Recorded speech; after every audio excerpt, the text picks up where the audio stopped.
శ్రీ గురుభ్యో నమ. ఓం నమో భగవతే వాసుదేవాయ. భగవద్గీత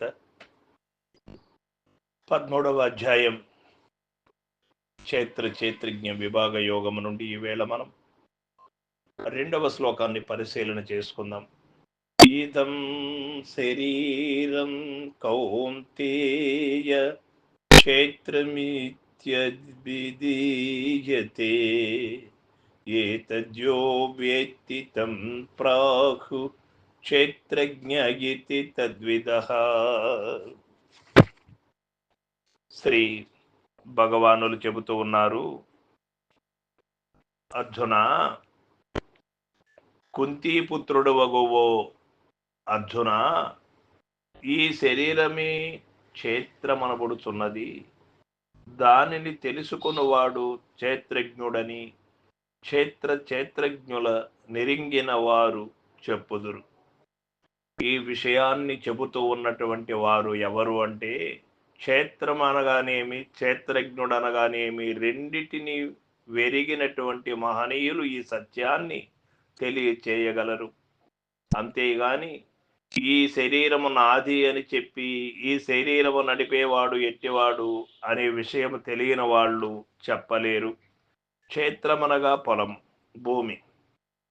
సస్యమ అభివృద్ధి నొందుటకు ఫలించుటకు భూమి ఆధారభూతమై ఎంతయో సహాయవంతముగా ఎట్లుండునో అట్లే జీవుని హృదయాంతరమందలి జ్ఞాన బీజము అభివృద్ధి నొంది కాలాంతరమున మోక్ష ఫలమును సంగుటకై ఈ శరీరము ఆధారభూతము నుండును. యాలయనినా అనేక సాధనానుష్ఠానములను ఈ శరీరముతోనే చేయవలసి వచ్చును. ఇది ధర్మ బీజమునకు జ్ఞాన బీజమునకు క్షేత్రము పగిది వర్తించుతున్నది. కనుకనే దీనిని క్షేత్రమని చెప్పిరి పెద్దలు. ఈ జడమైన శరీరమును చైతన్యవంతమైన ఒక శక్తి తెలుసుకొనుచున్నది. ఏతద్యో వేత్తి, ఆ ప్రజ్ఞారూపమగు వస్తువుని క్షేత్రజ్ఞుడు అందరు.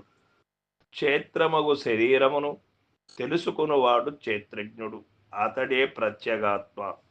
దేహేంద్రియాది సంఘాతమునకంతకును అతడు సాక్షి, నిర్వికారుడు, చిద్రూపుడు, అవినాశి, పంచకోశ విలక్షణుడు. జడమగు దానిని జడమగునది తెలుసుకొనలేదు, ప్రజ్ఞయే దానిని తెలుసుకొనగలదు. ఆ ప్రజ్ఞయే క్షేత్రజ్ఞుడు వేత్తి ఎరుంగుచున్నాడు అని చెప్పుట వలన క్షేత్రజ్ఞుడు ప్రజ్ఞావంతుడనియు జడ స్వరూపుడు కాడనియు స్పష్టమగుచున్నది. పొలమును చూచువాడు పొలము కంటే వేరుగా నుండును, అట్లే శరీరమును ఉపాధిని చూచువాడు క్షేత్రజ్ఞుడు శరీరము కంటే వేరుగానేయుండును. ఆ ప్రత్యేగాత్మ దేహమునందున్నను దేహ సాక్షి అయి జాగ్రత్త స్వప్న సుషుప్తులందును మేల్కొనియుండి అంతయు వీక్షించున్నది అని మనం తెలుసుకోవలసి ఉంటుంది. క్షేత్రమనగానేమి? ఈ శరీరమే ఉపాధియే క్షేత్రము. క్షేత్రజ్ఞుడనగా ఎవరు? ఈ శరీరమును అనగా ఉపాధిని తెలుసుకుని వాడే క్షేత్రజ్ఞుడు, చిద్రూపుడగు ప్రత్యేగాత్మ అని మనకు బాగా తెలియబడుతూ ఉన్నది. ఈ క్షేత్రము క్షేత్రజ్ఞుడు వేరుగా మనకు తెలియబడుతూ ఉంటుంది. ఈ ప్రకృతి పురుషుడు వేరుగా మనకు తెలియబడుతుంది. అన్నీ కూడా ద్వయముగా తోయబడుతూ ఉంటుంది ప్రాథమిక దశలో. ఏ విధంగా అంటే పాపము పుణ్యము అని, రాత్రి పవలు అని, ఆత్మ పరమాత్మ అని, ప్రకృతి పురుషుడు అని, ఈ విధంగా అన్నీ కూడా ద్వయముగా మనకి తోయబడుతూ ఉంది. అద్వైత స్థితి పొందాలి అంటే గురుముఖత విచారణ చేసి ఈ క్షేత్రము క్షేత్రజ్ఞుడు ఎట్లగా ఉన్నది, ఈ క్షేత్రాన్ని నా చెయ్యి, నా కాలు, నా వస్తువు, నా సంపద, నా పరివారం, నా బంధువులు అంటూ ఉన్న వస్తువు ఏమిటి, ఆ వస్తువు మాట్లాడడానికి, గమనించడానికి ఆధారభూతమైనటువంటి ఈ క్షేత్రం ఏమిటి?